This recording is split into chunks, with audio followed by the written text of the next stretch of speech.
Olá, tá começando o 61º episódio do A Fonte da Gigahertz, patrocinado nessa semana pela ExpressVPN. Quem tá falando aqui é o Marcos Mendes e assim como toda semana, o Felipe Espósito também tá por aqui, beleza? Tudo certo, Marcos. E aí, como é que vai? Tudo bom, quero saber como é que foi seu passeio relâmpago por São Paulo, porque aparentemente, como você disse, você é uma dessas pessoas agora que pega um avião, faz uma reunião e volta, é isso? Pois é, eu tive uma reuniãozinha lá, inclusive novidades em breve. Acho que Ó, vai vir um conteúdo desse rolê. Mas eu acho que a grande novidade mesmo é que eu fiz um upgrade de celular, né? Eu tinha feito um downgrade e agora eu voltei pro meu iPhone 14 Pro Max, finalmente. terminou a novela, bem-vindo a 2022. Pois é, né? Eu tinha voltado pra 2019 e agora estou em 2022 de novo. Quase em cima do iPhone 15, eu voltei pro iPhone 14. E você voltou, de volta pro futuro, né? Você voltou ao futuro como consequência de ter ido atrás ou o problema se resolveu sozinho, independente da sua tentativa de resolver o problema? Então, o problema na verdade, não vou dizer que se resolveu sozinho, mas depois de reclamar na internet, como diriam os jovens, eu consegui resolver toda a situação. Eu até tinha comentado que talvez. Eu comentei isso nos meus stories, porque a situação tava meio enrolada, a Apple não sabia direito o que fazer, a autorizada queria me cobrar. E por fim eu dei sequência na reclamação. E a autorizada entrou em contato para falar que tinha sido um equívoco, que foi uma confusão deles.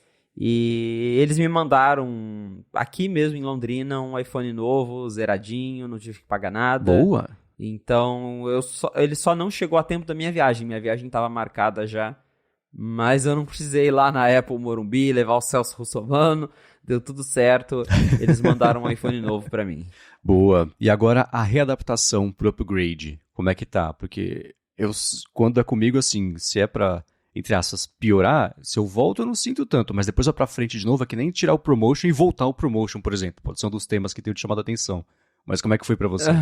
Foi engraçado você falar isso porque eu acho que é exatamente uma das primeiras coisas que eu notei foi a fluidez da tela. Porque assim, eu não me sinto exatamente incomodado sem o promotion, porque apesar de eu ter o Mac com promotion, o iPad, o iPhone, eu passo quase o dia todo no meu monitor grande que não tem promotion. Então, eu acabo ficando acostumado sem ter. Mas a hora que eu configurei o iPhone, que você desliza, você arrasta e vê aquelas animações bonitinhas, eu fiquei, olha, até que eu senti falta disso.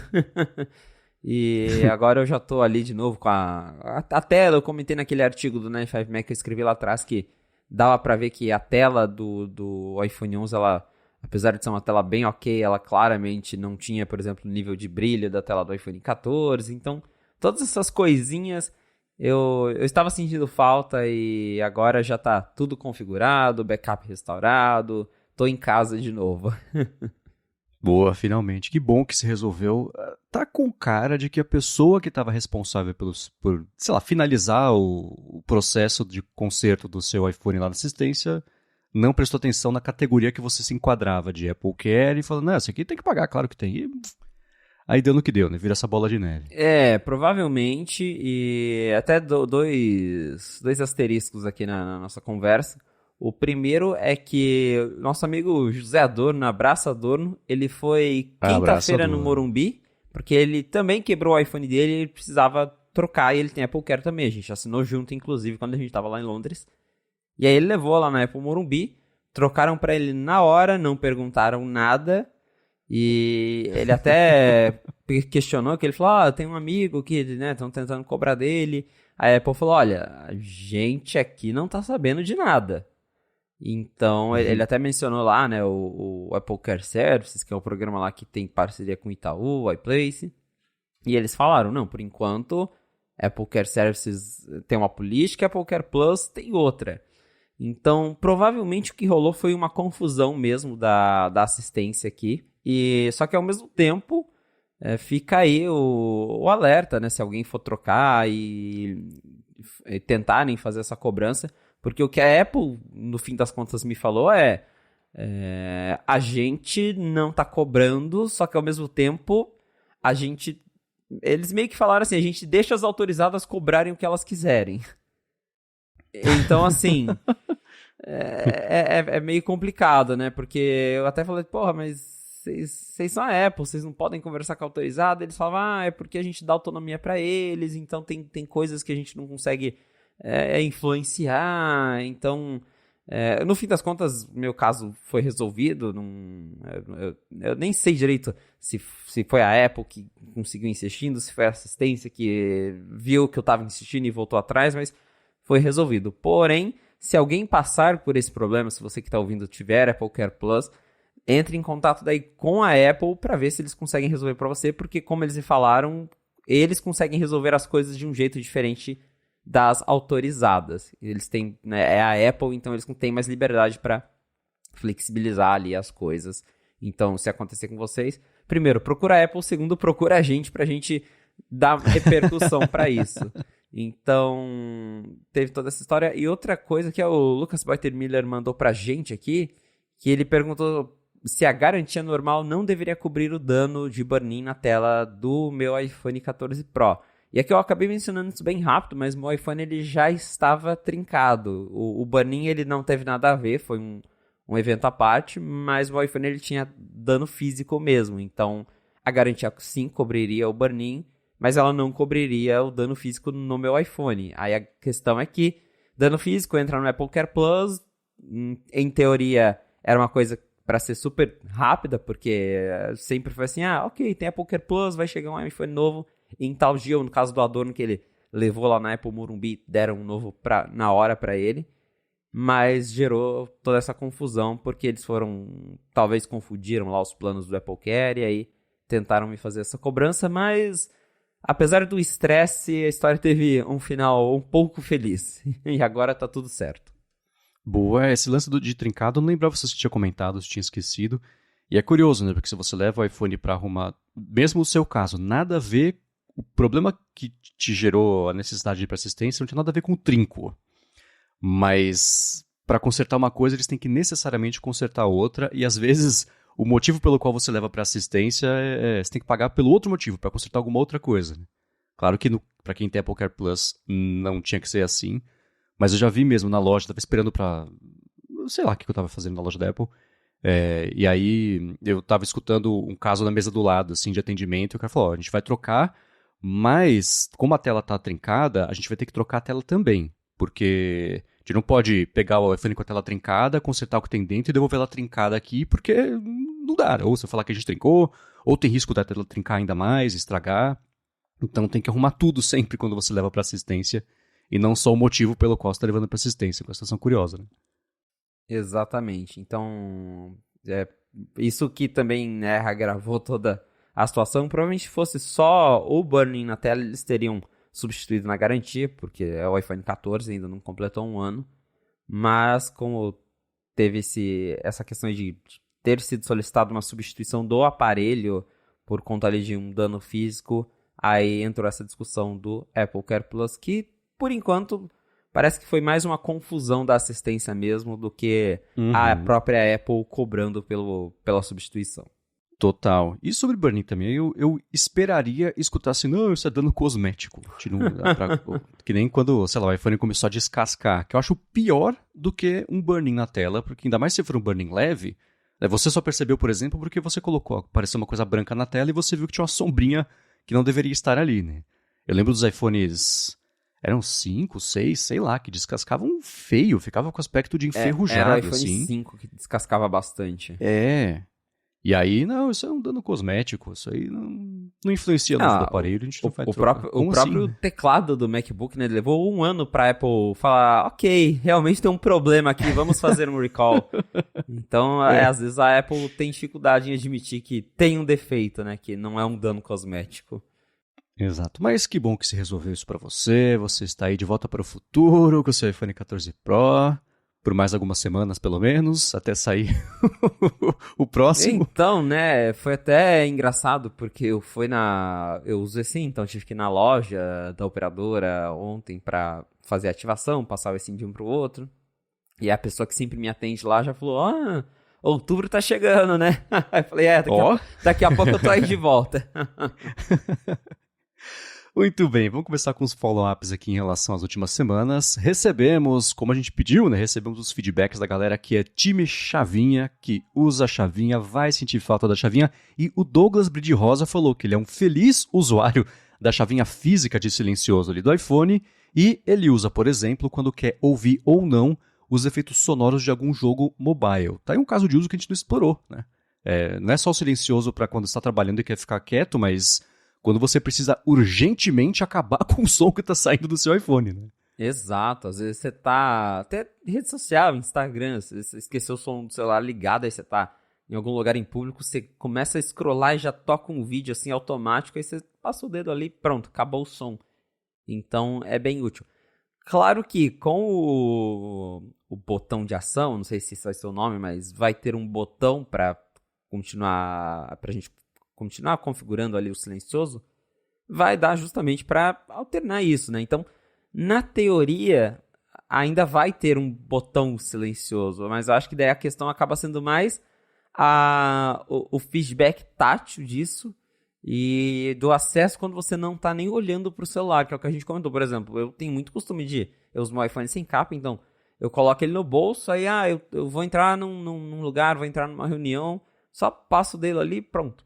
Eu sei que eu passei o dedo para baixo, o iPhone tá no silencioso, eu não precisei tirar ele do bolso, eu não precisei apertar um botão e olhar na tela para ver uma confirmação, tipo, está no silencioso, que provavelmente vai ser assim agora, né? Sei lá, você vai apertar lá o botão de ação, vai aparecer o silencioso na Dynamic Island para você saber se você tá colocando ou tirando do silencioso, mas se o iPhone estiver no seu bolso, aí vai ficar um pouco mais chato de ter você não vai ter essa confirmação visual ou tátil, então eu vou ficar bem triste também com o fim da chavinha por causa disso. Torcer pra ter mesmo um jeito de você passar o dedo e saber se tá ativo ou não, mas não tenho muita esperança se ele for igual mesmo o comportamento de botão de volume, mas a gente já falou muito disso, vamos remoer do problema quando ele aparecer, né? Mês que vem a gente volta a falar desse assunto, eu acho, né? A não ser que pinte um novo rumor aí nas próximas semanas, mas uma coisa que é um follow-up barra assunto, né, mas que eu achei curioso pra gente trazer aqui, é que pintou um estudo que mostrou, é óbvio, né, que as pulseiras do Apple Watch sujam, né, e elas ficam com bactérias. E aí pintou um estudo que foi publicado na Advances in Infectious Diseases, que é uma publicação sobre doenças infecciosas, que mostrou que 95% das pulseiras que eles usaram, que eles consultaram lá para fazer o estudo, estavam contaminadas com algum tipo de bactéria perigosa, sendo a mais comum a Staphylococcus spp, que pode causar infecções e foi encontrada em 85 das pulseiras. Os próprios pesquisadores falaram, gente, isso não era exatamente inesperado, mas é claro que eu lembrei do lance da minha alergia à pulseira, né? Eles até falam, especialmente, isso acontece com quem faz exercício, etc. Eu tenho o costume de lavar as pulseiras, se eu corri e suei muito, ou também academia, suei muito. Eu já chego em casa, vou tomar um banho, né? E aí eu sempre lavo o Apple Watch e a pulseira. Inclusive eu pensei, será que começou a me dar alergia porque eu tô lavando demais? Não faz sentido, né? Mas será que é isso? Enfim, não consegui chegar a uma conclusão, mas fico alerta pra galera que vale sim lavar a pulseira, perde o medo de botar a Apple Watch embaixo d'água, ou tira a pulseira e lava só a pulseira, porque é óbvio, é sujo, né? Exatamente, né? Qualquer coisa que a gente fica tocando vai ter bactéria. E imagina a pulseira da Apple Watch que tá ali o dia inteiro grudada no seu pulso, você correndo, suando e... Então é sempre bom lavar mesmo, igual você falou, dá pra tirar a pulseira, não quer lavar a Apple Watch, tira a pulseira, lava só ela. Eu mesmo também costumo lavar as minhas pulseiras. Mas eu acho que eu também já comentei isso numa fonte que eu parei um tanto de usar as pulseiras de silicone porque elas são as que mais me causam coceira. Porque eu gosto muito das pulseiras de nylon, eu coloco elas para fazer academia, eu tenho aquelas trançadas que também são de tecido e eu acho que elas ajudam ali, né, a não ficar aquela coisa o tempo todo raspando no seu braço e ajuda a transpiração também, né, que acho que passa um pouco ali para a pulseira acaba absorvendo um pouco. Já essas de silicone, quando eu uso elas para fazer academia, por exemplo, ou para correr, que é algo que me faz suar, elas deixam o meu pulso coçando. E, claro, eu lavo tudo sempre, mas é sempre bom lavar. E, assim, ia te perguntar, inclusive, essas pulseiras que você disse que te deram alergia, são as de silicone ou são outros modelos? De silicone. Eu tenho a que eu comprei quando eu comprei lá atrás, o Apple Watch Série 4, que ele é aquele ouro, que pra mim é um ouro velho, assim, um cobre Sim. velho, eles chamavam de Rose Gold, mas não é muito, enfim. Eu comprei uma pulseira daquela marrom, uma marrom escuro, que fica bonita a Uhum. combinação do que seria o cobre com ela. E foi que eu sempre usei. Meu irmão tinha exatamente dessa também, então sempre foi essa de silicone, que não é silicone, né? Um outro termo lá mais técnico que eles usam. Mas, e no estudo também eles falaram que as pulseiras que mais costumam ter bactérias, que eles encontraram no estudo, foram as de tecido, borracha e plástico. E aí depois vem couro e por último de metal, mas eles falaram, ninguém vai usar, ninguém vai fazer exercício usando a de metal. Exceto uma pessoa que escuta aqui que usa e faz isso, mas a maioria das pessoas não usam as de Não vou metal, né? mentir Então, que eu já fiz, mas foi porque eu esqueci mesmo. Eu só cheguei na academia, olhei pro meu pulso e falei, putz, eu tô com a Milani Sloop. Agora vai, né? Mas não é uma experiência legal. não, não. E como é que tem sido o seu é, a criação de hábito de fazer exercício na academia usando o Apple Watch? Como é que tá o acompanhamento? Tá ajudando ou atrapalhando no hábito? Como é que tem sido? Cara, eu acho muito legal, principalmente, não é nem por conta, assim, da coisa ali na hora, porque eu não sou neurado com, fiz tantos minutos, queimei tantas calorias, eu faço ali o meu exercício e tá bom, mas o que eu acho legal é que, como você tá usando ali o Apple Watch o tempo todo, você vai ali no aplicativo Saúde, ele te dá tantos dados legais, que às vezes é até difícil de você mastigar, e por isso que eu tenho apps como o Gentler Streak, que eles te dão ali, tipo, olha, você tá melhorando, você tá... Por exemplo, uma coisa que eu vi que eu melhorei muito é a frequência cardíaca quando eu estou em repouso. Porque quando você é uma pessoa mais ativa, ela tende a cair porque o seu coração precisa se esforçar menos. E isso tá, tipo, notável lá nos gráficos, como caiu muito desde que eu comecei a fazer academia. Então eu acho muito legal esse tipo de informação, de ver como que o meu corpo tá respondendo aos exercícios. Então, tudo isso eu acompanho graças ao Apple Watch. Claro que para ele ter esses números, você tem que estar lá usando ali na hora, né, para monitorar o exercício. Mas eu acabo mais usando para ter essa métrica a longo prazo e nem para só, tipo, queimei tantas calorias ali na hora. Mas eu acho muito legal por isso o próprio Gentler Streak, que a gente sempre fala aqui, eu uso cada vez mais, eu acho super legal, porque tem dia que eu pego mais pesada e o Johan fica morrendo lá, falando, tipo, bora descansar um pouco. Então, esse tipo de uso com o Apple Watch é muito legal. Eu tomei uma bronca do Yohurt esses dias também, porque tô treinando, né? Fim do ano eu vou fazer uma corrida de 21 quilômetros e de segunda, quarta e sexta eu faço academia, de terça e quinta eu corro, e na última quinta, né, vindo dias pesados da academia, já corri mais 10. Aí tem aquele gráfico do Gentler Streak, né? E ele vai... Você tem a zona ideal e um pouquinho acima e um pouco abaixo, ele fala, ó, você tá um pouco acima ou um pouco abaixo aí do que seria ideal. Então, ou maneira, ou se esforça um pouco mais. E meu gráfico, o pontinho do dia, ele saiu do gráfico, ficou fora ali da margem. Né? Ele falou, cara, segura um pouco isso aí, você vai ficar doente, espera, não tem problema, calma. Eu falei, tá. Mas é engraçado. E o Gentler Streak, ele tem mesmo... Na verdade, todos os aplicativos de saúde, fazendo exercício com o Apple Watch, é legal você ter essa massa de dados para longo prazo mesmo. Você vê a comparação, então coisas do tipo a frequência cardíaca em repouso, o VO2 max, né, que é o quanto de oxigênio você consome para consumir para fazer exercício no intervalo de tempo, etc. Essas medidas, com o tempo, você vai vendo mesmo que vão fazendo diferença. Por menor que seja o exercício que está fazendo, tem reflexo na saúde. Né? É uma coisa super bacana. Sono é a mesma coisa. Então, para quem tem Apple Watch, vale muito a pena acompanhar isso, porque, bom, é se conhecer, né? É saber daqui a um ano se a saúde está melhor ou pior, porque você mudou um hábito. Essas coisas são muito bacanas de acompanhar, quase em tempo real, né? É, exatamente. Porque às vezes se você só vale, se você não tem um jeito de acompanhar, você fica pensando, pô, mas será que tá dando resultado? Será que tá valendo a pena? E aí quando você acompanha desse jeito com números, estatísticas ali de um negócio que tá no seu pulso, aí você vê que realmente faz diferença. E uma coisa que eu sempre adorei no Apple Watch é a parte de competição com os amigos mesmo ali dos círculos. Porque eu acho que foi genial a Apple ter transformado toda a parte fitness quase em um jogo da vida real. Porque eu tenho ali meus amigos adicionados, E a gente sempre fica, né, recebe notificação do outro. Aí às vezes algum amigo meu fala, você já completou os círculos, agora eu vou ter que correr também pra completar, pra te alcançar. Então é muito legal isso, porque eu sempre fui uma pessoa muito sedentária, assim, de não saía muito, passava muito tempo na frente do computador. E aí depois do Apple Watch eu ficava com aquela coisa, não, eu quero completar meus círculos. Então o Apple Watch é um produto que eu gosto pra caramba, assim. Eu até falo aqui às vezes que eu uso outros telefones, às vezes até nem sinto tanto falta do iPhone, mas o Apple Watch pra mim acho que virou uma coisa muito insubstituível, eu gosto muito dele.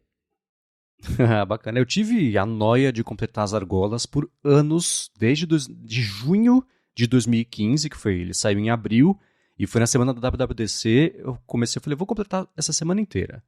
Esse mês inteiro, mês que vem inteiro, esse ano inteiro, mais esse ano inteiro.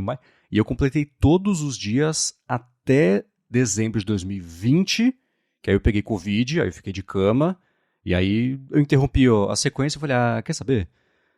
Tá, foi uma boa sequência, beleza, né? Hoje eu completo se der. Mas por conta do lance da alergia, o meu uso do Apple Watch, eu tinha esse pique, assim, ainda é um dos meus dispositivos favoritos, mas se eu estivesse viajando e o meu Apple Watch, sei lá, quebrasse, acabou a bateria do Apple Watch e não trouxe carregador, eu compraria um outro para usar durante esses dias e devolvia depois, mas só para eu ter e não perder os passos, as argolas. Eu era muito Caxias com isso, assim. Aí depois do lance do Covid, que eu perdi a sequência, e também agora com o negócio da alergia, eu tenho, que nem eu comentei semana passada, eu tenho saído de casa, eu esqueço e, beleza. Mas para exercício eu ainda gosto de usar e de acompanhar. E uma coisa que não tem suporte ainda é o próprio sistema a identificar esse tipo de coisa. Porque, como eu só uso para exercício, geralmente minha frequência cardíaca está muito mais elevada do que se eu estou em repouso. E aí começa a aparecer alertas no aplicativo Saúde, a sua frequência cardíaca em repouso foi de 50 para 110, vale você dar uma olhada nisso aí, né? É claro, porque eu não estou mais... As passadas, a mesma coisa, só... quantidade de passos mudou, essas coisinhas assim. Falta um jeito de informar para o aplicativo, só estou usando para fazer exercício versus usando para todos os momentos, mas independente disso, é muito legal ter esses dados para analisar. Né? Com certeza. Muito bem, a gente vai seguir aqui com os follow-ups. Um último é um follow concorrência, porque a gente falou algumas vezes sobre as fotos ultraprocessadas do iPhone, a gente sugeriu, deu hipóteses aqui de como é que a Apple poderia resolver ou mitigar esse problema, mas a grama do vizinho, como sempre é mais verde, está oferecendo opções interessantes aí nesse quesito. Né? Então, como quem ouve a fonte já sabe, eu tenho o S23 Ultra e a Samsung lançou um beta da One UI 6, que é a versão do Android deles, é um beta baseado no Android 14, que tá para sair aí para todo mundo já entre agosto e setembro, geralmente o schedule deles é bem próximo ao do iOS. E a nova One UI, que é a interface da Samsung, ela trouxe uma opção que eu fiquei bem intrigado, que é ajuste de nível de pós-processamento de fotos. Então, quando você está lá no App Câmera, você tem uma opção que você consegue escolher se a foto ela vai ter o pós-processamento completo, com tudo que ele tem a oferecer, e aí você tem uma opção médio ou desligar o pós-processamento, que daí ele fala que a foto vai ser tirada mais rápido, que talvez ele não vai fazer certas melhorias, mas que ela vai ficar mais original, né? Então, eu achei bem interessante, porque enquanto a gente está falando de Smart HDR e implorando, pelo amor de Deus, Apple, deixa eu desligar isso, a Samsung foi lá e colocou uma opção para as pessoas não só ligarem ou desligarem, como até ajustar o nível de quero todo pós-processamento, aceito um pouco de pós-processamento ou não obrigado. Então, eu fiquei com vontade de ter uma opção dessas no meu iPhone, com certeza. Quem sabe, bom, no iOS 17, pelo menos que a gente saiba, não tem nada assim, mas quem sabe num meio de ciclo aí, ou alguma coisa para iPhone novo, pois né? Já seria um adianto, né? Mas vamos ver. Muito bem, a gente vai trazer aqui agora os assuntos que a gente separou para discutir neste episódio, mas antes disso vem, é claro, o patrocínio da ExpressVPN, que segue oferecendo desconto para você que quer navegar na internet de um jeito mais seguro e também com mais possibilidades aí web afora. A parte da segurança é aquilo. O Wi-Fi público geralmente fica de olho nos seus dados para vender esses dados e é por isso que ele geralmente é de graça. Então, se você se conecta no Wi-Fi do shopping, do hotel e coisa assim, vai nos termos de uso, que vai estar lá que os seus dados podem ser coletados para compartilhamento com parceiros, etc. Mas com o ExpressVPN, isso não acontece. Mesmo quem está oferecendo a conexão não consegue ver os sites que você acessa, os aplicativos, os streamings, os conteúdos, nem por quanto tempo você faz isso, porque eles passam a ser criptografados, eles ficam lá nos canos impenetráveis da ExpressVPN, o que é excelente para a sua privacidade. Uma outra coisa também é que se você assina diferentes serviços de streaming, cada um tem, claro, o seu catálogo, mas o que nem todo mundo sabe é que cada país também tem um catálogo diferente. Então, se você se conectar com ExpressVPN, dependendo do país que você usar para rotear sua conexão, o catálogo vai mudar. Você vai conseguir ter acesso a conteúdos, a filmes, a séries que não estão disponíveis aqui no Brasil, ou o contrário também. Tá lá fora, quer ver uma coisa no YouTube, por exemplo, que só está disponível aqui no Brasil, você se conecta pela ExpressVPN e escolhe o Brasil dos coisa de 100 países que eles oferecem lá como servidor e pronto, você destrava isso aí e tem acesso ao conteúdo que você deveria ter acesso para começo de conversa. Agora, a parte mais bacana é que se você está escutando aqui a fonte e quiser aproveitar a promoção que eles estão dando, é só você acessar o endereço expressvpn.com/afonte por meio desse link. Primeiro, 1 mês de graça sem nem colocar cartão de crédito para ver como é que é, e aí depois para assinar o plano anual são mais 3 meses de graça só porque você acessou por meio do link expressvpn.com/afonte. Vai lá, dá uma espiadinha, vê como não cai a velocidade da conexão, que é uma coisa muito importante, vê como é fácil instalar no seu iPhone, no seu iPad, no seu Mac, na sua TV, dependendo do modelo, no roteador de casa para facilitar aí a vida e já proteger a conexão de todo mundo. Então, uma última vez, expressvpn.com/afonte. Muito obrigado, ExpressVPN, pelo patrocínio de mais esse episódio do podcast e pelo apoio a toda Gigahertz. Valeu, ExpressVPN! Muito bem, tem umas movimentações de bastidores interessantes aí acontecendo no mercado quando o assunto é a App Store ou fora da App Store.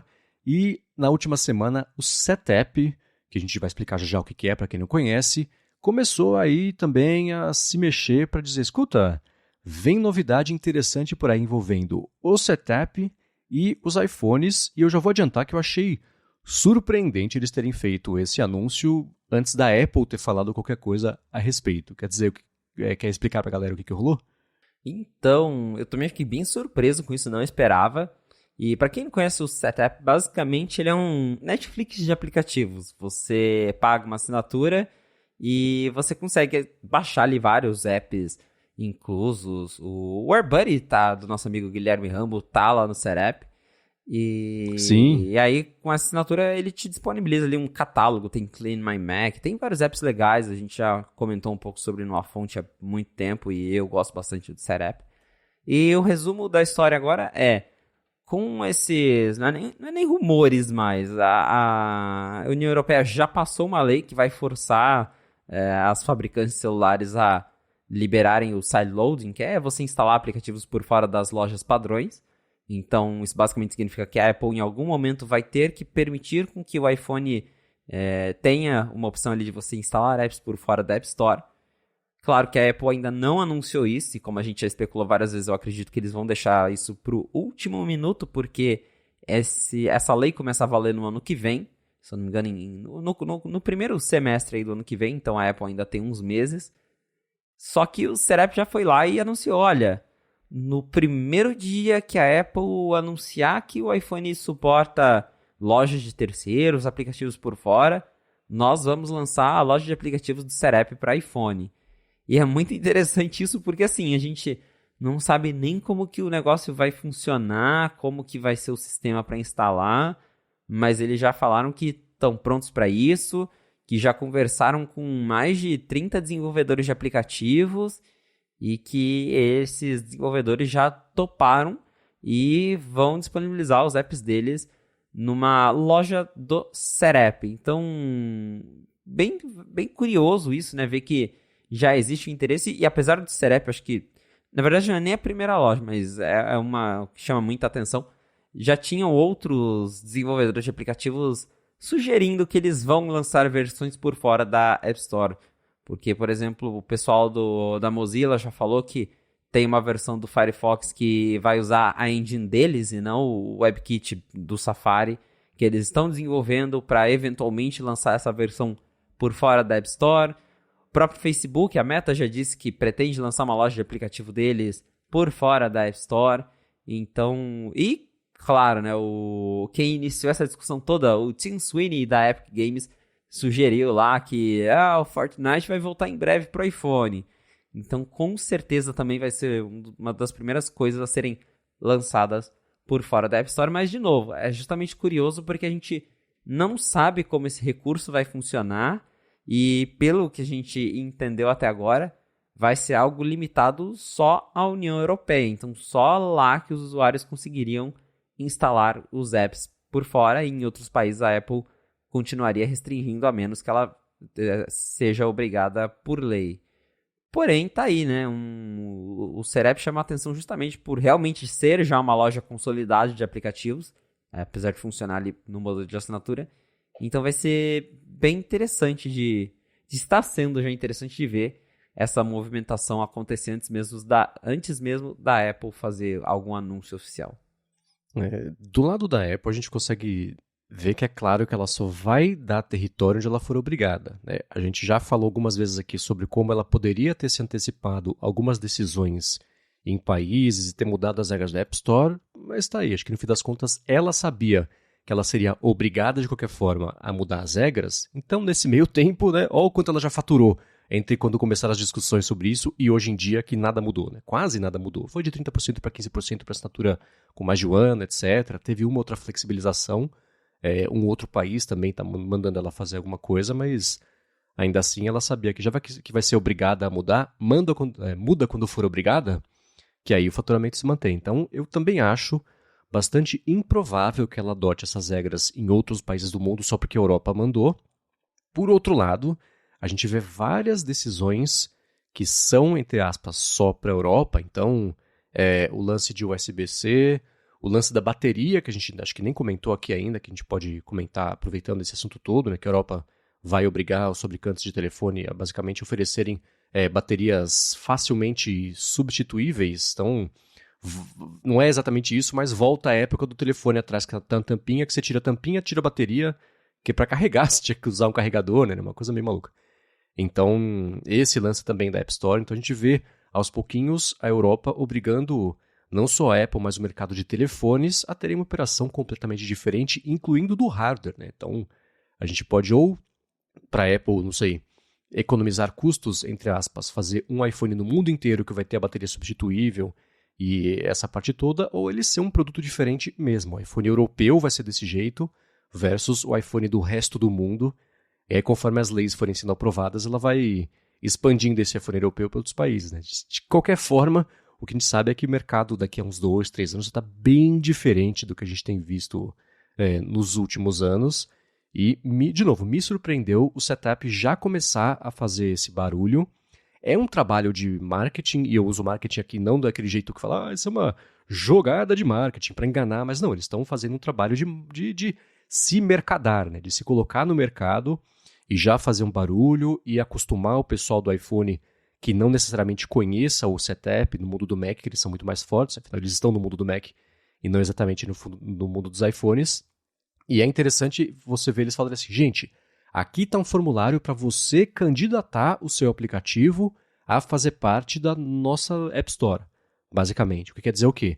Nem todo mundo que mandar o aplicativo vai ser aceito, eles vão fazer uma curadoria de aplicativos que, assim como eles fazem lá na macOS, né, para concorrer ou com a Mac App Store ou com os aplicativos que não estão necessariamente ali na Mac App Store, mas que dá para instalar, porque o Mac é um pouco mais aberto em relação a isso. Então tá bem curioso e me surpreendeu ver essa movimentação desde agora e não esperando pelo menos a Apple anunciar oficialmente alguma coisa assim, né? Claro que existe a questão de que você já falou, né, Felipe? Talvez ela não anuncie oficialmente alguma coisa assim. Talvez só amanhã elas, sei lá, saia... Ah, gente, o iOS 17 está disponível, asterisco. Na Europa tá diferente. Não pode nem falar o que é, né? A gente sabe que a Apple é meio mesquinha quando precisa desse tipo de atitude, né? Então, tá tudo bem aberto, mas tá aí. O Setup é uma marca que, quando apareceu, eu não gostei da ideia de que se desenvolvedores já tinham que brigar por centavos, né? Você tem que vender o seu aplicativo a $1, senão você é um mercenário. Eu lembro, cara, quando o Twitchbot lançou um update que era pago, tinha um review na App Store brasileira que falava assim, o título era Desumanos. E aí a descrição xingava porque eles estavam cobrando, cara, desumano. Você tem noção do que é você classificar alguém de desumano? Né? Não, porque cobrava, sei lá, R$10 por ano para você usar o aplicativo. Então, já tem muito tempo que os desenvolvedores estavam brigando contra esse tipo de percepção. Aí chegou o CETEP e nivelou ainda mais para baixo e assim, né, a galera vai assinar por, acho que são $70, é uma coisa que não é exatamente barata, por mês, e aí dependendo, eles nunca explicaram publicamente como é que é, mas dependendo do uso do seu aplicativo, você ganha mais ou menos dos centavos que eles dividem entre todo mundo ali, né, que faz parte do hall de aplicativos. Então, quando eles apareceram, eu achei que ia ser a nova corrida pelo mínimo de custo e distribuição possível de aplicativos, mas bons desenvolvedores, inclusive o Guilherme Rambo, a gente já comentou, estão por lá e a gente já viu que tem muitos aplicativos de peso, sendo o AirBuddy um deles, o Ulysses, que a gente já falou sobre ele aqui, também está lá, Gemini, enfim, né? Eu vou deixar aqui na descrição o link para quem quiser conhecer melhor a galeria de aplicativo deles. Então, eu falei, tá, se tem tanta gente boa, aí deve ter motivo e deve ter vantagem. Então, eles vindo para o iOS vai ser uma mudança bem grande e deve dar origem a múltiplas outras iniciativas parecidas, né? O que, tirando a minha reação ruim inicial, aparentemente vai ser bom para todo mundo. A concorrência às vezes traz coisas boas, né? E aí, quem sabe isso também acabe motivando a Apple a mudar algumas coisas na própria App Store para atrair mais os desenvolvedores que estão descontentes ali com o esquema atual. Então, acho que no fim a gente vai ter... vão surgir boas coisas disso. Ao mesmo tempo que, claro, tem a ideia de uma loja de aplicativos da Meta que, não, obrigado. Mas o pessoal do Serep eu uso, eu confio neles e eu usaria uma App Store deles, por exemplo, até porque eu já tenho a assinatura e só para aqui passar os valores certinhos. Na verdade, a assinatura individual de Mac ela custa $10 por mês e a assinatura para vários dispositivos ela custa $15 por mês e aí tem um plano família que não tem o preço, mas daí é um pouquinho mais caro. Porém, para quem tem curiosidade, é basicamente o que eu disse, você paga lá por mês, tem vários apps legais que você consegue testar ali, eu acho que por uma semana. E então, ter essa ideia no iPhone com essa mudança aí, né, se acontecer, eu seria uma pessoa que usaria, né, ao contrário da loja da Meta, que eu também fiquei... A do Serep seria uma que eu teria interesse em conhecer, até para ver como que é a experiência, né, de ter uma outra loja de aplicativos no iPhone. Ainda bem que você trouxe esse follow-up em tempo real. Tô maluco, $70. É claro que não seria isso. Não seria eu tirei isso aí. Talvez a cotação do real com o IOF, spread do cartão de crédito na época das trevas, equivaleriam a uns R$70. Provavelmente. Mas ainda assim... né? Enfim, vai estar aqui na descrição para quem quiser conhecer. Eu tô bem curioso para ver o que vai dar nessa história, especialmente para ver quando o Apple vai anunciar essas mudanças. Afinal, aparentemente, ela vai ser obrigada a ir mais cedo do que mais tarde. A gente comentando do iOS 17, teve uma notícia que saiu faz umas 2 semanas e eu vi que ela chamou a atenção do pessoal, que era sobre a mudança de lugar do botão de encerrar a ligação no beta do iOS 17. Eu vi que virou uma notícia enorme, eu falei, nossa, tá, mudou. Aí depois virou notícia de novo porque mudou de lugar. Aí, por que as pessoas estão tão malucas com o botão de desligar a ligação? É uma coisa que só eu não dou valor e que é muito importante saber a localização dele sendo um botão vermelho enorme na tela, que você não tem como não ver. Por que isso virou uma notícia tão grande? Pois é, aparentemente a mudança quebrou a memória muscular de algumas pessoas, mas pra ser sincero, nunca... Pra falar pra você, eu não tinha nem reparado que o botão mudou de lugar em todos os betas. Então... Porque, sei lá, realmente, você olha pra tela, o vermelho tá aqui, pronto, desligou a ligação. Mas, até o iOS 16, como que era? No meio da tela ficava ali os botões de alto-falante, FaceTime, teclado... E o botão de desligar ficava embaixo, sozinho, no meio da tela. No iOS 17, a Apple jogou todos os botões para baixo, para facilitar o alcance com uma mão só. Então fica tudo ali embaixo. E o botão de encerrar a ligação, ele foi ali pro canto inferior direito. Então ele é o último botão entre 6 botões. E o pessoal tava reclamando que eles estavam acostumados com o botão de desligar ser no meio e tá sozinho, aí eles iam desligar, apertavam o botão de keypad, a gente falando que esbarrava o dedo no FaceTime, e aí virou um surto de pessoas reclamando dessa mudança aqui de novo. Eu nem percebi que tinha mudado. Quando eu vi o meu colega Chance Miller escrevendo sobre isso, eu fiquei, mudou? Aí eu fui lá olhar, mudou. Não tinha percebido. Mas, com toda essa repercussão, sai um beta novo do iOS na semana passada, e aí mudou de novo.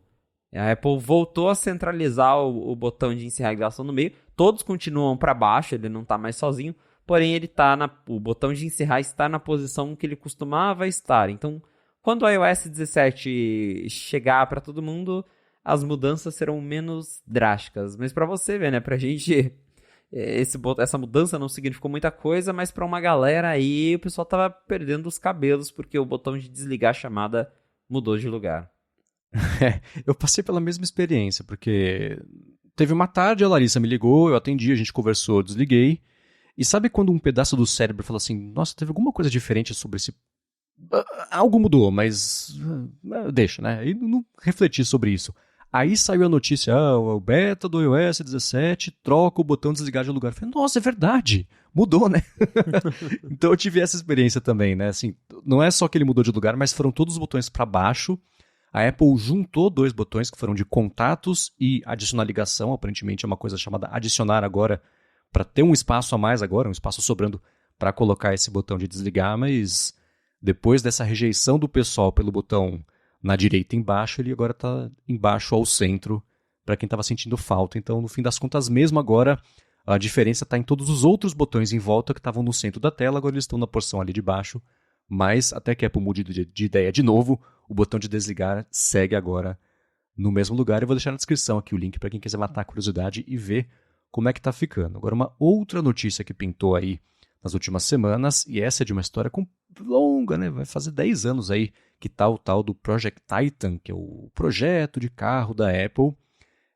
Tinha um cara chamado Peter Stern, que ele era tido como o sucessor do Ed Q na parte de serviços da Apple. A gente até chegou a comentar sobre ele aqui quando ele saiu da Apple, já faz uns meses, e acabou que ele foi para Ford. Então, a gente vê no mercado automotivo, a GM, por exemplo, ela desistiu de colocar CarPlay nos carros dela, e ela previu, falou para os acionistas, a gente está prevendo aqui que vai ter um faturamento de, sei lá, era uma coisa meio absurda, 1 bilhão, 2 bilhões de dólares só com serviços daqui a X anos, e agora a Ford contratando um cara de serviços também para ela, apesar da Ford estar comprometida a fazer, a seguir com o CarPlay, essa versão nova do CarPlay, que vai ser um skin da Apple para o sistema todo de carros. Então a gente vê uma movimentação curiosa nessa parte do setor automotivo e, ao mesmo tempo, um esvaziamento cada vez maior dentro da Apple, dessa iniciativa do carro, que até hoje eu sigo tendo dificuldade de entender por que ela existe, para começo de conversa. Nossa, esse projeto do carro é muito, muito, muito estranho. E porque, inclusive, tem uma matéria sua, né, que você escreveu sobre ali o Tim Cook, o legado dele, né, o último ato do Tim Cook. E algumas pessoas acreditavam que poderia ser, né, o carro, mas esse projeto tá tão esquisito que eu já não acredito mais que vai ser o Tim Cook que vai apresentar esse carro, porque até se ele acontecer, porque a Apple já mudou a ideia desse projeto umas 1000 vezes, vai levar bastante tempo. E desde então a gente sempre tem essas notícias de dança das cadeiras, né? Porque a Apple traz o executivo pro carro, a Apple traz não sei quem da Tesla de outra fabricante, a pessoa fica lá alguns meses e desiste, sai de novo. E parece que ninguém para nesse projeto do carro. Então tá aí mais uma notícia, né? De outro nome que tá ali, deixou já na verdade, né? E vai se juntar à Ford para trabalhar com algo que a pessoa poderia estar fazendo lá na Apple, mas eu acho que a galera chega lá e vê que o projeto, na verdade, é mais um conceito, né? Um negócio de pesquisa e desenvolvimento do que realmente um produto que uma ideia formada, com algo que vamos lançar essa coisa em tal data, porque pelo que a gente escuta dos rumores, não existe um produto ainda. Realmente a Apple explorando coisas sobre carros e vendo se sai alguma coisa. Mas até sair mesmo, né? E de novo, se sair, pelo jeito vai demorar. A gente tem duas coisas acontecendo ao mesmo tempo, né? Primeiro, o setor automotivo inteiro acordando para a parte de tecnologias, etc. A gente teve a Tesla, que até poucos anos atrás tinha 80% do mercado de veículos elétricos, e está com, quanto que é? 40 e poucos por cento, e nunca mais vai chegar a um número tão grande quanto esse, porque as operadoras, as montadoras todas acordaram para o fato de que o mercado, pelo menos uma parte dele, vai apontar para esse lado, e elas têm a tecnologia.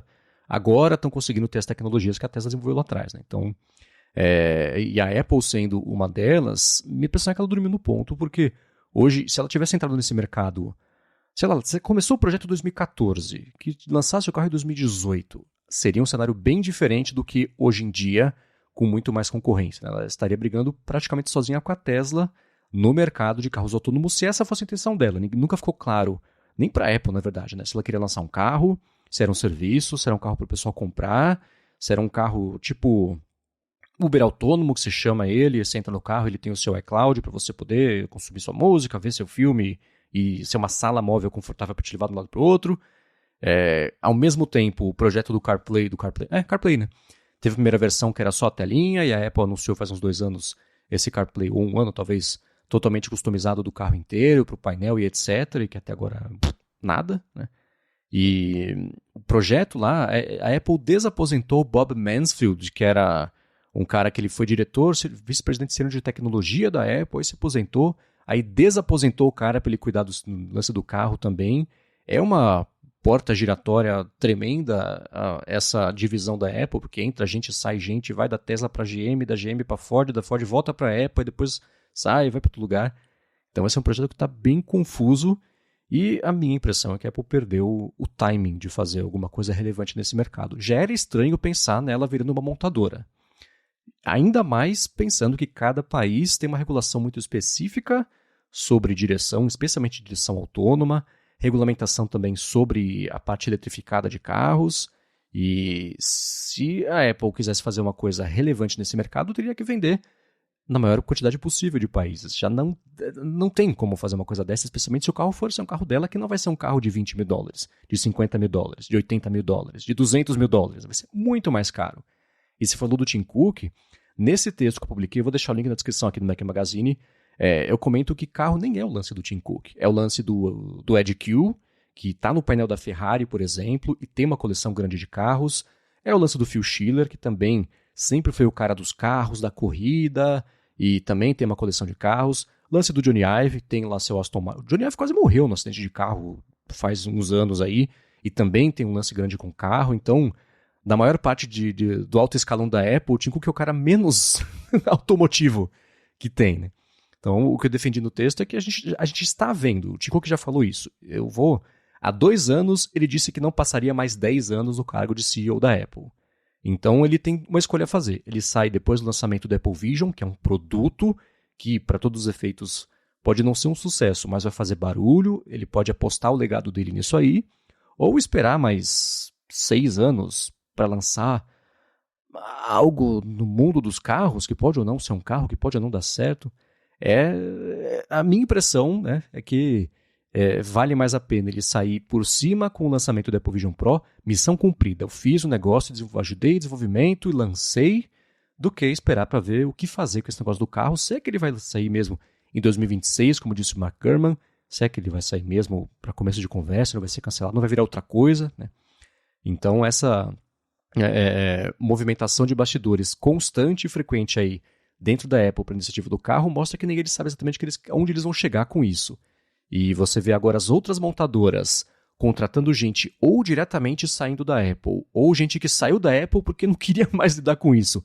E agora indo para as montadoras, e especialmente o Peter Stern, um cara de serviço, já nem nada a ver com o mercado automotivo, mostra que as montadoras vão entrar no mercado da Apple mais rápido do que a Apple vai entrar no mercado das montadoras, o que é muito maluco de se pensar, né? Exato, até teve aquela história da GM abandonando o CarPlay, né, para em favor de uma solução própria.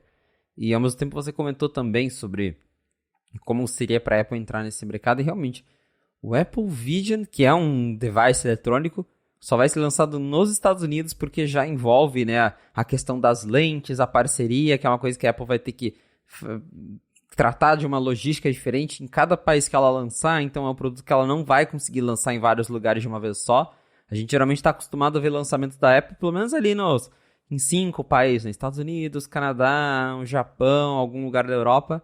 O Apple Vision vai ser só nos Estados Unidos, já por ser muito complexo. Agora imagina um carro, né? Acho que não ia ser nem nos Estados Unidos, ia ser assim, lançamento na Califórnia.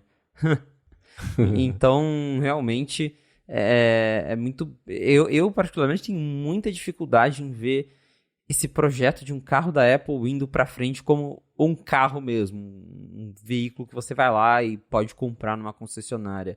Acho que faria muito mais sentido eles terem um sistema, alguma coisa, que é basicamente o que eles já fazem com o CarPlay. E ainda assim a gente tem visto que, como você também pontuou, as montadoras estão indo pra cima do negócio da Apple, né? Então, eu não sei até que ponto eles vão conseguir entrar nesse mercado de carro. Eu lembro que a Apple tinha feito uma parceria com a Kia, Hyundai Kia, né? Pra ser a fabricante, mas porque, assim, não é só lançar, tem manutenção, né? Exato. Tem todo o resto. Depois que você vende o carro, começa a história, né? Então, tem toda essa outra parte que, como é que você opera desse jeito, estando só nos Estados Unidos? É a Tesla, que é a Tesla. Até hoje tem esse tipo de desafio, de dificuldade, de problema, tanto da parte regulatória dos países, ela está disponível. Acho que dá para comprar um carro da Tesla oficialmente em 15 países, é uma coisa assim, que não é pouco, mas é carro, né? Então, que roda no mundo inteiro. Então, é um desafio mesmo. E aí, depois a Apple ela ia fazer parceria com uma montadora chamada, acho que Magna, que é canadense. Enfim, né? Essa não vai ser a última vez que a gente vai falar sobre esse assunto, mas cada vez que a gente trouxer esse assunto aqui, parece que ele vai ficar mais estranho. E eu fico curioso para saber, em meio a isso tudo, como você trouxe o lance do texto que eu escrevi no Mac Magazine, quando que eu tinha que falar, gente, é com a sensação de missão cumprida que eu anuncio que agora eu vou fazer parte do painel de editores lá, que geralmente é o script padrão de quando um executivo importante deixa a empresa, ele fala que vai ficar no painel, ou presidindo o painel, ou fazer parte do painel, para mostrar para os acionistas, tá tudo bem, ninguém brigou, papai e mamãe se amam, a gente vai continuar aqui com você, né? Geralmente é assim, mas no dia a dia mesmo, a influência da pessoa ali no dia a dia acaba diminuindo, afinal, não é mais o CEO, né? Exato. Vai virar um Apple Fellow igual o Phil Schiller, Exatamente. né? Você comentou sobre manutenção, eu fiquei pensando, já pensou, né? Um Apple Care Plus pro carro, você chegando com o teu carro na Apple Store, bate meu carro, dá outro aí. Trincou meu vidro, vou ter que comprar um carro novo. Ai. Muito bem, agora a gente vai um outro assunto que chama a atenção do pessoal, e isso a gente poderia fazer um episódio inteiro sobre patentes, é que a Apple tinha mandado faz um tempo, e agora saiu a patente, foi aprovada, de um Face ID para o MacBook. O asterisco que sempre é dito quando o assunto é patente é que treino é treino, jogo é jogo. Não é só porque a Apple patenteou alguma coisa que vai virar produto, e existem infinitas patentes que poderiam comprovar isso, né? Mas o fato dela ter olhado para essa tecnologia e de agora ter feito, né, ter garantido a patente, dá, é claro, a esperança para quem torcia para algo assim no MacBook, assim como tem hoje em dia nos iPhones. Bom, se você tivesse voltado para um iPhone com Touch ID, acho que você poderia dizer com mais propriedade, mas eu vou apostar que é uma coisa que faz falta. Então, né, agora tem essa patente aí, mas como você bem notou, quando a gente fala de patente, é só a Apple garantindo ali a invenção dela e protegendo ali as descobertas, os projetos que ela faz internamente, porque eles registram patente de tudo. A Apple tem patente até daquela caixinha de pizza diferente que os funcionários têm no Apple Park. Então, assim, eles patenteiam tudo e não quer dizer que vai chegar no público e que se chegar não vai ser amanhã. Mas já faz bastante tempo que a gente vê que a Apple tá, pelo menos, pesquisando sobre como colocar o Face ID no Mac. E até, acho que também já faz 1 ou 2 anos que eu publiquei uma matéria antiga, agora eu não vou lembrar quando, mas que tinha lá alguma referência a FaceTime, Face ID no macOS. Então, assim, lá dentro, com certeza, eles estão fazendo isso. Acho que é algo que faz sentido. A Apple sempre mostrou que, para eles, o Face ID é a visão do futuro, né? Que agora evoluiu para Optic ID com o Apple Vision, mas ainda assim, né? Uma autenticação que é baseada no olhar, né? Em você olhar e não ter que colocar o seu dedo lá. Então, acho que, eventualmente, isso vai acontecer. É mais uma questão de tempo e dinheiro, porque o Face ID ele é muito mais caro do que o Touch ID, porque ele não envolve só um botão, né? Só um sensor, ele envolve um conjunto de câmeras, tem que ter uma câmera específica, porque o Face ID ele usa a câmera principal, ele usa uma segunda câmera infravermelho, ele tem um emissor de luz, ele tem ali 4, 5 sensores que até então ficavam no Note, hoje ficam na Dynamic Island. E esses sensores custam bem mais caro do que um leitor de biometria normal que já está aí no mercado há muito tempo. Então tem a questão de custo. E eu acho que também um outro motivo pelo qual não tem no Mac até hoje é o tamanho desses sensores. Porque a gente sempre tem aquela discussão de... mas a tela a webcam dos MacBooks ela não é tão boa. E, por exemplo... Mas se a gente comparar a espessura da tela de um MacBook com a espessura de um iPhone, um iPad, a tela do MacBook é muito mais fina. E você colocar essas lentes ali, né? Colocar esses sensores que quando você abre o iPhone eles têm quase a espessura do próprio celular. Acho que ainda é um desafio bem grande. A parte da grossura, especialmente, as telas estão ficando mais finas, né? A Apple está dificultando para si mesma o trabalho de cumprir, talvez, a ideia de colocar o Face ID. Por outro lado também, claro que a miniaturização do sensor e do Face ID ajuda, tem que ver se em algum momento essas duas linhas vão cruzar. Eu não sei, né? É difícil pensar desse jeito limitado assim, mas eu sei que é complicado, na verdade, pensar desse jeito limitado, mas tendo agora o Touch ID no Mac, eu acho confortável de usar, eu não sinto falta do Face ID, mas é claro que se me dissessem isso em relação ao iPhone, eu falo, não precisa, já tem o Touch ID, tá resolvido, né? Então, hoje em dia, eu vejo que com o Face ID é melhor. Então, acho que no Mac pode ser a mesma coisa. Existem várias coisinhas que a gente vê, tanto patente quanto rumor, ao longo da última década, Face ID sendo uma delas, conectividade 4G, 5G, enfim, algum G sendo uma outra delas, né? Eu lembro que saiu faz bastante tempo uma foto de um protótipo de um MacBook que tinha uma antena, né? Que é enorme, antena, parece de celular, aqueles de satélite para usar no campo, que tem uma antena grandona. Então essas coisinhas todas são as que eu coloco na categoria de sim. Numa escala infinita de tempo é claro que vai ter, né? Mas até a gente chegar lá pode ser que demore mais do que algumas pessoas gostariam. Mas tá aí, se a Apple há tanto tempo assim, ela fez o pedido da patente e só agora saiu, quem sabe agora destrave aí algum entrave legal até para ela, para que justifique investir nisso, etc., sem que ela lance correndo risco. Quer dizer, ela vai ser processada, claro, de qualquer jeito, né? Basta lançar alguma coisa que ela é processada, e quando ela não lança, é processada também, né? A gente já sabe disso. Mas ainda assim, quem sabe agora com a patente na mão, pinte um incentivo a mais para ela trazer isso aí mesmo para os Macs, né? Pois é, quem sabe. Eu particularmente gostaria de ter o Face ID ali, porque o Touch ID ele funciona bem, né? O Touch ID do Mac é super rápido, não me dá problema. Mas eu imagino, por exemplo, só levantando a tampa do meu Mac, ele olhando pra mim e abrindo, né? Como quando você tem Apple Watch, basicamente é assim, só que ele leva ali uns segundinhos até ele conectar com o seu Apple Watch, processar, às vezes não é uma coisa tão instantânea. E com o Face ID eu acredito que seria ali também, você abriu a tampa do Mac, ele já desbloqueia. Então seria interessante de ver, mas a gente vai ter que esperar. Até agora não tem nenhum rumor muito concreto de que isso vai acontecer esse ano ou o ano que vem, então é algo que a Apple está explorando mais quietinha internamente, sem de fato ter ali um prazo para ser colocado em um produto específico. Lembrando que com o Apple Silicon tudo fica mais fácil, inclusive isso, né? Então quem sabe era uma outra peça do quebra-cabeça que impedia, que agora permite que isso aconteça. Vamos ver se daqui a 10 anos tem alguma coisa nesse sentido ou você tem mais uma patente só para manter a esperança viva aí sobre o assunto. Mas pra gente entrar no último assunto do episódio de hoje, vamos falar sobre, é claro, os próximos iPhones. Faltam o quê? 2, 3 semanas para o que a gente acha que vai ser o evento, quer dizer que o convite aí, provavelmente na próxima semana, já deva pintar para a imprensa, ela costuma anunciar com 1 ou 2 semanas de antecedência, né? Evento do iPhone. Geralmente 2 semanas. Então, semana que vem deve ter alguma coisa aí, ou enfim, na seguinte também. Fato é que estão pintando mais rumores sobre o que vai ter e o que não vai ter. E na lista do que não vai ter, time capinha de silicone, parece que nesse ano vocês vão ficar na mão, né? Silicone não, couro. Exato.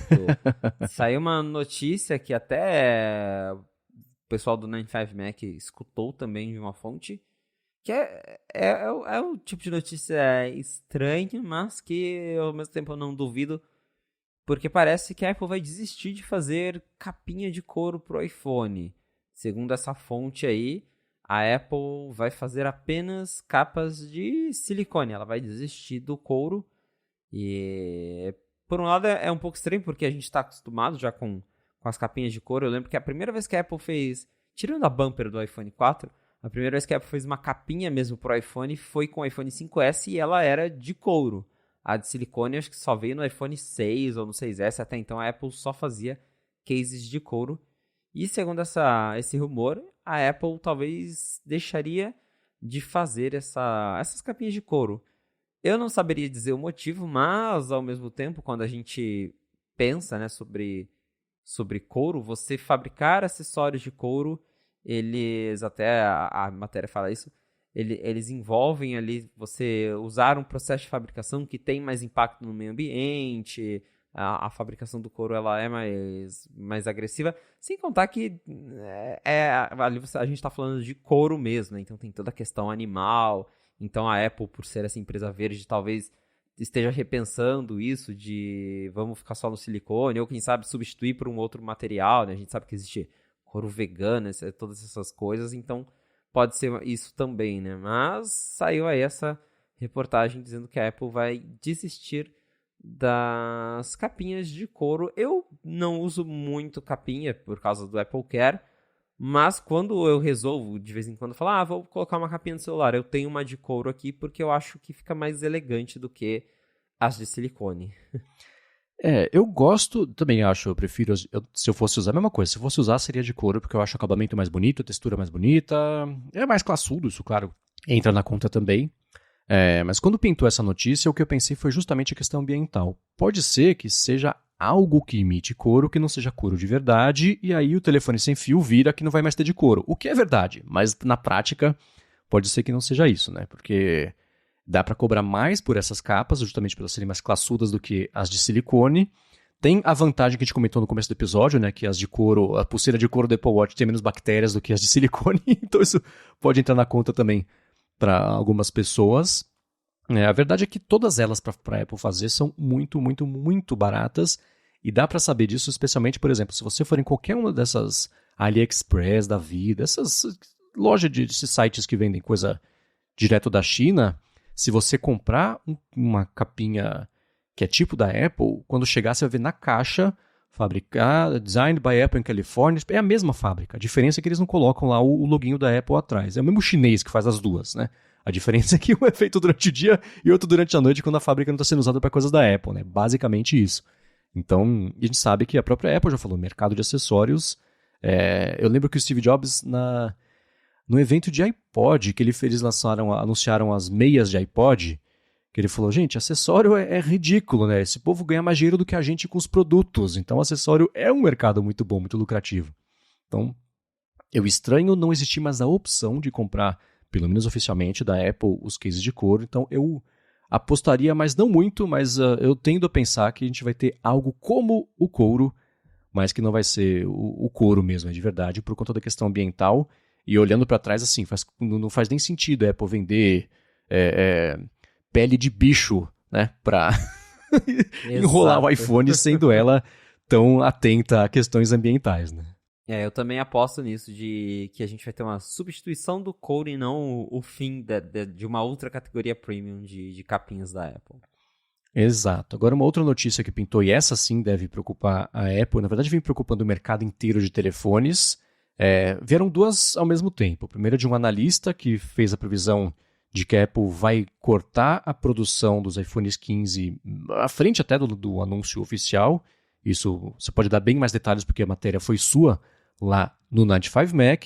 E também uma outra matéria que pintou, essa foi do Ben Lovejoy, é que as operadoras também podem ter um papel importante aí no lançamento, estratégia de venda dos novos iPhones, justamente também por conta desse encolhimento aí do mercado de telefones, né? Exato. Então, a gente recebeu um relatório do Jeff Poole, que é um analista, e o que ele diz basicamente nesse relatório é que a Apple cortou a estimativa de unidades produzidas do iPhone 15 até o final desse ano.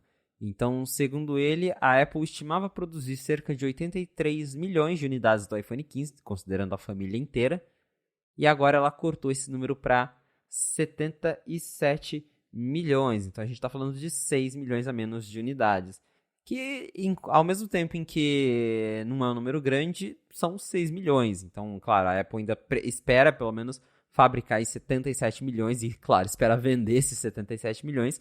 Mas ainda assim, algo aconteceu para que ela refizesse a conta e concluísse que ela não vai precisar ter 83 milhões ou não vai conseguir ter 83 milhões de iPhones 15 fabricados até o final do ano. E aí, segundo o Jeff Poole, tem dois motivos. O primeiro é que ele afirma que as fornecedoras da Apple ainda estão enfrentando certa dificuldade de produção. A gente sabe, a gente passou por uma escassez enorme de chips, as coisas estão voltando a se normalizar, mas ainda tem alguns componentes específicos em que o setor em si está bem complicado. E aí o Jeff Poole fala que os sensores de câmeras da Sony, eles estão enfrentando problemas para fabricar isso em grande escala, então esses sensores podem causar o atraso aí, a dificuldade de produção do iPhone. O novo frame de titânio dos modelos Pro, que segundo ele é bem mais complicado de fabricar do que o frame de aço inoxidável que a Apple já faz há muito tempo, que ela basicamente só muda ali a cor, mas é essencialmente o mesmo frame. E o vidro novo, né, a tela nova com bordas mais finas, também, segundo o Jeff Poole, é um dos motivos que pode causar aí dificuldades na produção do iPhone 15. Então, em parte, esse corte na estimativa seria justamente porque a Apple viu que ela não vai conseguir fabricar o que ela esperava. Mas também o Jeff Poole falou que parte desse ajuste foi feito porque a Apple está com demand concerns. Ele fala, né, que está preocupada ali com a demanda do novo iPhone, porque tem esse rumor de que pelo menos os modelos Pro, eles vão custar aí $100 ou $200 a mais do que a geração atual. Então, a gente provavelmente vai ter um iPhone mais caro. E o Jeff Poole diz que a Apple, enfim, fazendo suas análises internas ali, ela já estima que ela não vai vender tantos iPhones quanto ela achou que venderia antes. Claro que, de novo, a redução não foi tão grande assim, foi de 6 milhões de unidades a menos. Mas dá pra ver que a gente já ter esse número, assim, logo de cara antes do lançamento, né? Ver que a Apple já tá cortando, já tá esperando vender um pouquinho menos, nunca é uma boa notícia, principalmente porque a gente tá vindo já de um trimestre em que as vendas de iPhone já caíram, que o Tim Cook já falou que em alguns países, como os Estados Unidos, eles estão vendendo menos iPhone, que as pessoas estão menos interessadas em comprar smartphones novos.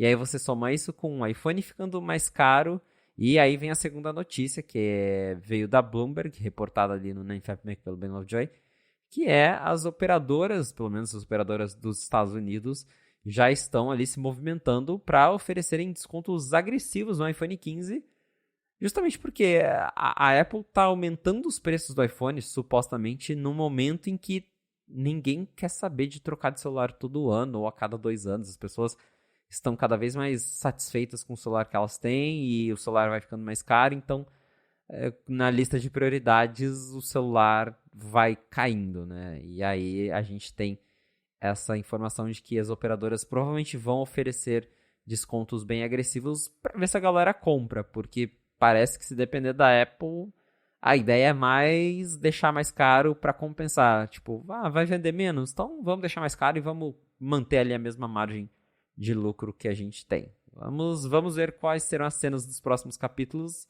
mas acho que de tudo isso, de novo, a certeza vamos ter iPhones mais caros.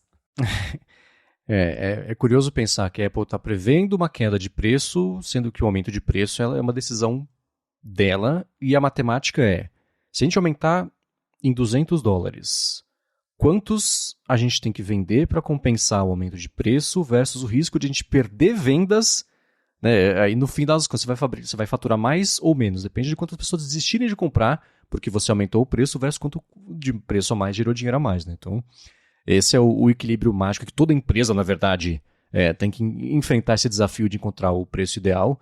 Nos últimos anos, o preço médio de venda do iPhone aumentou a ponto de chegar a 998, 900... Bom, na prática, $1.000, né? O preço médio. Quer dizer que se você pegar todos os iPhones e dividir pela quantidade de preço, etc., dá isso. E é muito diferente, por exemplo, de quando o preço médio, sei lá, em 2015, né, quase 10 anos, era de $725, que já era bastante.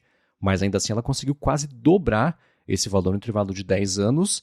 E você tem que levar em conta que é isso que você falou, né? As pessoas não compram mais iPhone todo ano. Não compram mais telefones todos os anos porque não tem mais necessidade. Quando os saltos tecnológicos de um ano para o outro eram grandes o suficiente para a parte de câmera, parte de processamento, tamanho mesmo, nessas coisas todas, é justificável. Hoje em dia dá tranquilamente para você passar, sei lá, 2, 3, 4, 5 anos com o mesmo telefone, que você não vai perder tanto assim, tirando o que eu vou chamar de firulas, que a gente falou nos últimos episódios, que é a Dynamic Island. É mó legal, mas não é essencial, né? Na mesma parte fotográfica, né? Eu não sei quantos iPhones foram vendidos a mais, porque quando apareceram as slowfis, né? ou o próprio modo cinemático, né? E essas coisas que apareceram nos últimos anos que são funcionalidades diferentes explorando as tecnologias que estão lá, porque a parte de avanço tecnológico mesmo já está meio resolvida há bastante tempo, né? Então você juntar isso com o aumento de preço, você vai arriscar mesmo de ou perder vendas, ou a pessoa, putz, no ano que vem, então eu compro, e passa mais um ano com o telefone, ou, no pior dos casos para a Apple, resolver ir para a concorrência, porque a concorrência já alcançou o refinamento tecnológico que os iPhones tinham alcançado. Então, esse território está meio nivelado, e aí a Apple depende do quão preso, grudado, satisfeito, use a palavra que você quiser, a pessoa estiver com o ecossistema, com todas as coisas que ela só encontra tendo um Apple ID e não indo lá para o universo do Google, né? Então, essa previsão vinda de vários lados de que a Apple deve perder vendas e deve procurar jeitos de combater isso, ela é a que eu estou vendo com mais frequência dos últimos anos. Todo ano aparece alguma coisa assim, mas você tem de dentro da Apple para fora o lance do aumento de preço e uma falta de demanda por iPhones especificamente, que as pessoas passam mais tempo, e do mercado, né, de fora da Apple para dentro, o mercado todo de telefones tendo dado essa esfriada também, vai ser um ano interessante para ver como é que a Apple vai justificar ou explicar ou tentar fazer colar o sucesso de uma linha que ela de começo já está cortando a previsão de produção e, enfim, vamos ver daqui a 1 ou 2 relatórios fiscais como é que ela justifica ou explica essa história. Vai ser bem interessante de acompanhar esses números aí. Como eu falei, né, a gente já tem visto algumas quedas, então o ideal é que, para eles, claro, é que suba, né? Mas internamente parece que as expectativas já não estão tão grandes assim. Agora uma coisa, que essa sim, uma tecnologia que faz muito tempo que todo mundo não sei, né? Mas muitas pessoas querem ver no iPhone que parece que vai chegar, é o lance do USB-C para os iPhones. Deve ser talvez são todos os modelos, né? Talvez o Pro tenha um carregamento mais rápido, é isso? Isso, porque o que a gente tem escutado aqui, os rumores são bem certos, é que toda a linha vai ter USB-C, só que a porta do Pro ela vai ter alguns avanços específicos. Como isso já acontece no iPad até, a gente comentou que teve na outra semana um rumor ali de que o iPhone 15 suportaria Thunderbolt, que é aquele padrão mais rápido, a conexão mais rápida que a gente tem nos Macs. E se a gente pegar a linha de iPad, só o iPad Pro tem Thunderbolt. O iPad Air ele tem o USB-C normal, 3.1, que é bem mais rápido, só que não é o Thunderbolt. E o iPad 10 ele não tem nem o USB 3.0, ele é o USB-C, mas com velocidade 2.0. Então, eu imagino que com o iPhone vai ser a mesma coisa. Toda a linha vai ter USB-C, mas só os modelos Pro vão ter ali o Thunderbolt e vão suportar carga mais rápida. E no começo do ano, o Mintico já havia falado que alguns modelos do iPhone 15 suportariam um carregamento mais rápido do que o atual. E agora eu ouvi isso de fontes próprias. Então, só para contextualizar, atualmente o iPhone 15 Pro ele suporta até 27 watts de energia para ser recarregado, e o iPhone 14 normal suporta até 20 watts. 20 watts é o carregador ali padrão que a Apple não manda junto, mas que ela recomenda você comprar para o iPhone, que é o carregador mais baratinho dela. E aí, quem tem o iPhone 14 Pro pode comprar o carregador de 30 watts que a Apple geralmente manda com o MacBook Air, mas eles vendem separado. E aí você consegue carregar o 14 Pro um pouquinho mais rápido. E segundo as nossas fontes, o iPhone 15, pelo menos os modelos Pro, eles poderão ser recarregados até 35 watts, que é um pouquinho a mais do que o 14 Pro suporta atualmente. E, como consequência, isso iria permitir com que as pessoas carreguem os iPhones em menos tempo. E isso eu vim notando que é algo importante para muita gente. Eu, particularmente, não me importo muito com isso, porque eu geralmente deixo meu celular carregando à noite. Mas, em situações de emergência, eu devo dizer que é bem bom. Eu até citei aqui na matéria, o Galaxy S23 Ultra, que é o aparelho que eu tenho, ele suporta recarga de até 45 watts. E aí você consegue recarregar a bateria dele inteira em menos de 1 hora. E esses tempos eu fui sair com o meu S23 Ultra, eu olhei lá, tava assim, 30% de bateria. Eu coloquei no carregador rápido e em, sei lá, 40 minutos tava cheio. Então, para uma situação de emergência, eu acho bem legal. Embora esse tipo de carregamento geralmente acabe detonando a bateria a longo prazo, usar de vez em quando, às vezes você está numa viagem, você precisa carregar o celular num tempo rápido, pode ser bem útil. Então, claro que 35 watts é menos do que 45, então, como eu falei, o Galaxy ele demora 1 hora, menos de 1 hora para ser recarregado de 0 a 100.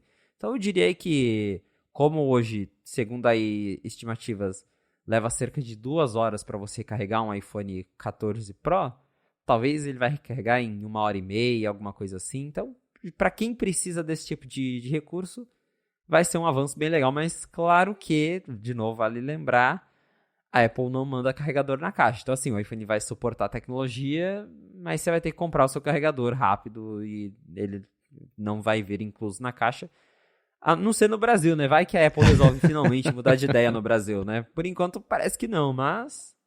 Isso eu lembro que a Europa já falou, ó, quando pintou o primeiro rumor de que a Apple poderia fazer uma diferenciação do USB-C, poderia ser do modelo próprio ou não Pro, enfim, os dela, cabo versus concorrência, a Europa falou, não, nem pensa, nem inventa. A gente tá mandando vocês adotar esse negócio, vocês vão fazer do jeito, não inventa moda, né?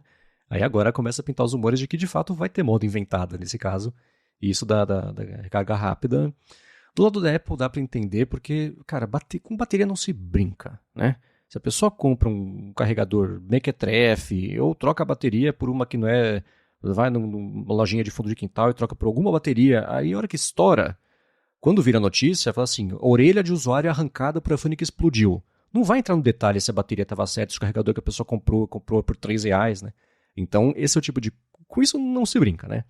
E a gente tem do lado da Apple o lance do MFI, dos licenciamentos que ela faz, para a pessoa poder botar lá o chipzinho ali para liberar. Então, de um lado existe a parte de segurança, do outro lado, é claro, que do lado da Apple ela vai querer espremer e puxar a sardinha pro lado dela, né? A solução para isso vai estar então convincente, ela vai ser na hora de apresentar isso para o mercado, especialmente quando ela inevitavelmente tiver que se defender sobre essa decisão em processos, etc., e especialmente na Europa, que está bem mais atenta a essas manobras. Mas eu não sei para você como é que é a sua relação com quão satisfeito você está com a bateria ou com a frequência com a qual você tem que carregar o seu iPhone. Já falei algumas vezes, né? Eu tenho a sorte de trabalhar de casa e de não ter que ficar saindo muito para fazer o meu trabalho. Então eu sento aqui, ponho para carregar, no fim do dia o iPhone continua carregado porque ele está aqui. Então, no máximo, se eu for, sei lá, passar o fim de semana em São Paulo, saio daqui na sexta-feira à noite e volto para casa no domingo à noite. Geralmente, de sábado à noite para domingo, eu tenho que usar menos o iPhone para ele não ficar sem bateria. Eu tenho a opção de carregar o iPhone se eu quiser, é claro, mas eu prefiro fazer esses testes com uma amostragem de para ver como é que está esse uso intenso ou uso prolongado sem ter que carregar o iPhone. Mas no dia a dia, para mim, é um assunto meio resolvido já tem uns bons anos, que eu vejo notícias sobre carregamento rápido, sobre miliamperes-hora, sobre não sei o quê. Eu falo, nossa, quanto tempo de vida a humanidade desperdiçou já com um problema que eu não sou a amostragem de todo mundo, mas que me parece meio resolvido? Ou não, eu que tô perdendo alguma coisa e não sei. Quanto ao carregamento rápido, é igual eu falei, não é uma coisa que no meu dia a dia eu sinto muita falta, porque eu geralmente carrego à noite, é mais uma questão às vezes de emergência mesmo que acaba sendo útil, então eu nunca acho muito relevante, até porque assim, se o iPhone 15 suportar o carregamento rápido, eu não vou comprar outro carregador só pra usar isso, então quem sabe um dia, mas eu não vou sair trocando todos os carregadores da minha casa só pra ter o carregamento rápido. Agora, de bateria, eu espero, de novo, como eu já falei, que melhore um pouco, porque eu era muito satisfeito com a bateria do meu 13 Pro, eu falei isso no meu review na época, eu gostava muito, e no 14 eu senti que piorou, né? Seja por causa do Always On, inclusive eu desliguei o Always On do meu iPhone 14 novo agora, primeiro porque eu fiquei com medo de burn-in, e segundo porque justamente eu sinto que ele come bastante bateria, então eu falei, chega de Always On por enquanto. Então tá desligado, e agora que o meu iPhone tá com uma bateria novinha, ele tá durando de novo um tanto mais, na verdade, do que ele estava durando. Eu tava tendo que carregar o meu iPhone 2 vezes por dia, porque eu realmente uso bastante o celular. E aí agora, ontem, foi o primeiro dia usando ele, mas eu consegui passar o dia assim com ele fora da tomada, então a bateria nova ali, né, já me ajudou um pouco, mas eu sinto que eu gostaria de ter uma bateria um tanto melhor, principalmente depois de ter usado o Galaxy S23 Ultra, que é um celular que te dá 2 dias de bateria usando muito. Então eu falei, poxa, Apple, vamos ter mais bateria é sempre bom, né? Então eu espero que tenha. Nesse aspecto eu quero que melhore, mas em questão de velocidade de carga não me faz muita falta não. Até porque o que eu mencionei, a longo prazo, se você ficar forçando muito ali com uma potência muito alta, isso gera um desgaste interno no celular, até porque o celular esquenta muito quando você usa recarga rápida, isso gera um desgaste na bateria, consequentemente a vida útil da bateria do seu celular vai cair bastante. Então, eu vejo mais como uma situação para emergências do que um recurso que eu queira usar no dia a dia, embora eu conheça pessoas que são neuradas com isso, que gostam de ter aqueles celulares que carregam a 200 watts e que você põe na tomada em 10 minutos o celular está carregado. Eu me pergunto quantos meses dura a bateria de um celular desse, mas enfim. Agora eu vou te fazer uma pergunta que não estava na pauta aqui, mas você falou sobre ter desligado a tela Always On. Eu nunca tive iPhone que tem a tela Always On, no relógio também. A Larissa comprou recentemente um relógio série hoje. Qual que série que tá? 8? 9? 8, é. 8. Então, ela comprou e ela imediatamente desligou a tela sempre ligada, porque ela achou estranho ficar com ela ligada o tempo inteiro. Você pegou seu iPhone de volta nesse fim de semana, né? Sexta, sábado, ontem? Isso, ontem, na verdade, que eu voltei de viagem e aí eu configurei ele ontem. Tá, eu vou te fazer uma pergunta que pode ser então de primeiras impressões, aí na semana que vem a gente expande isso, mas agora que você está usando com a tela sempre desligada, né? O comportamento historicamente normal da tela, você está sentindo falta e estranhando a tela não tá ligada? Você está abrindo mão de alguma coisa? Ou não, você desligou e beleza, não pensou mais nisso? Na verdade, não. Eu acho que era mais estético do que... Porque era legal ter ali um widget, olhar uma coisinha. Às vezes... Isso que eu tenho Apple Watch, mas às vezes o iPhone estava ali em cima da minha mesa, não precisava olhar para o meu pulso. Eu olhava assim para baixo, olhava o horário no iPhone, tava tudo certo. Mas não tô sentindo falta assim de nada com o Always On desligado. Realmente um recurso que parece muito estético para mim. Agora no Apple Watch eu vou te falar que eu uso bastante, que eu gosto. Primeiro porque, de novo, questão estética, mas acho que daí um relógio combina, porque você usa um mostrador específico que às vezes você quer mostrar, então às vezes você coloca um mostrador. Eu tenho esse costume de eu uso uma pulseira de cor X, e aí eu deixo o mostrador na mesma cor, e aí fica aquilo sempre aparecendo, e particularmente eu gosto. E aí também tem a questão de, às vezes, acontecia muito comigo, pelo menos nos Apple Watches pré-tela Always On, que eu tava, sei lá, no transporte público, de pé, e aí eu queria ver a hora no relógio, eu não conseguia fazer o movimento de ligar o braço, eu tentava olhar, a tela tava apagada. Agora, se eu tô com as mãos ocupadas, eu não consigo levantar o braço, eu dou aquela olhadinha assim e o relógio tá ali, né, pra eu ver. Então eu gosto bastante no Apple Watch, eu acho bastante útil. Agora no iPhone é tipo legalzinho, mas agora que eu desliguei também não tô sentindo falta não. Boa, na semana que vem, tendo passado uma semana inteira trabalhando agora com essa dinâmica nova não, mas de volta à dinâmica velha, você fala pra gente se fez alguma outra diferença da parte prática. E se você que tá escutando esse episódio chegou no finalzinho e quer mandar pra gente a sua impressão sobre alguma coisa, seu feedback sobre alguma coisa, uma pergunta que você quer que a gente responda, faz o seguinte, vai em gigahertz.fm/feedback. Ó, que fácil. Tem link na descrição do episódio pra você nem ter que digitar ou lembrar, mas é gigahertz.fm/feedback. Aqui na descrição do episódio também em gigahertz.fm/afonte/61 vão estar os links das notícias e etc, ferramentas, serviços que a gente comentou aqui ao longo do episódio. Eu quero agradecer a ExpressVPN pelo patrocínio do A Fonte 61, a vocês que escutam, que avaliam, que recomendam o A Fonte e a você, Felipe, por nos seguir, nos ajudando a entender o que está acontecendo lá em Cupertino. Valeu, Marcos, e obrigado, audiência, por ter ficado com a gente até o final de mais um episódio do A Fonte. Se você quiser me encontrar nas redes sociais pra gente bater um papo, é só me procurar no @felipe.exposito. Tô lá no Threads, no Instagram, TikTok, YouTube, só procurar lá. Muito bem, eu sou MVC Mendes, lá no Mastodon, Instagram e Threads. Apresento aqui na Gigahertz o área de trabalho toda quarta-feira e a área de transferência toda sexta-feira. Apresento também o Hipsters Fora de Controle para a Lura também toda sexta-feira e escrevo todo sábado para o Mac Magazine. Muito obrigado mais uma vez pela audiência de vocês e a gente volta na segunda que vem. Um abraço e até a próxima.